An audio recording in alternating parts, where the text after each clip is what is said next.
cuqaashan waxgaradkan iyo odayaashan oo ka soo jeeda beelaha dega gobolka Saraar oo warfidiyeenada kula hadlay magaalada Caynab ee xarunta gobolka Saraar ayaa cabasho ballaaran ka muujiyay gudoomiyaha maxkamadda sare ee ciidanka qaranka Somaliland oo ay sheegeen inuu cadaalad darro kula kacay beeshooda waxaana cuqaashan iyo waxgaradkani madaxweynaha Somaliland ugu baaqeen inuu si degdeg ah wax uga qabto cabashadooda waxaana hadaladoodii ka mid ahaa sida tan anagoo ah cuqaasha iyo waayeelka beesha aadan baalle uu jooga degmada Caynabo Saraar waxaanu ka cabanaynaa gudoomiyaha maxkamadda sare ee ciidamada qaranka waxaanu uga cabanaynaa cadaalad darro uu nagu sameeyey barihii dhaweyd ee bariga dagaal ka soconayay dagaaladii ka dhacay halkaa askari annaga ah oo la yidhaahdo Ismaaciil Maxamed Bishaala waxaa dilay askari kale oo saaxiibkiisa markii uu dilay qorigiisii buu ku dilay dii oo ka qaadayo waa la qabtay maxkamad baa la saaray tii heerka koowaad baa la saaray isagaa qirtay inuu dilay 3 markhaati ku cadeeyay maxkamadaasoo dil bay ku xukuntay ninka maxkamad qoladii aan bil qaatay iyagoo isku haleynaya gudoomiyaha maxkamadda ciidamada qaranka isagoo isku haleynaya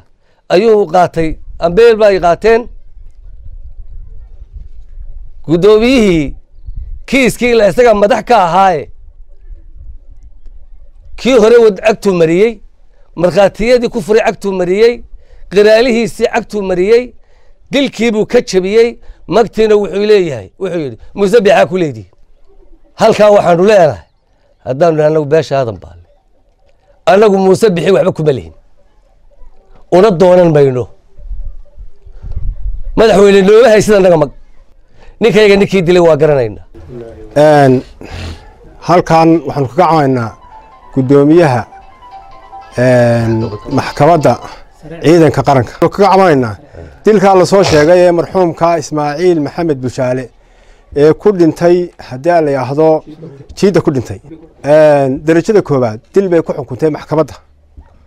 arintu markay calalka mareysay waxa dhacday in maxkamadda sare gudoomiyaha maxkamadda sare uu ninkii haddii la yiraahdo dilka lagu xukumay ee sida khaladka u dilay haddii la idinkeeda leeyahay arinta maxaan ku yiraahdaa sida khaladka u dilay inuu ninka dilkiina ka jabiyay diyadiisina dawladda si khalad u saaray arintan ku kacayna waa arinta noocaas ninka la dilay wuxuu ahaa dawladuha ka dilayna dawladuha marka ninkii dawladda dilay inuu hadda diyadiisii dawladii loo celiyo arin xun bay nagu noqotaa anaka ma qaadan karayno arinta anigu waxaan caaqilka ninka dhintay caaqilkiisi baana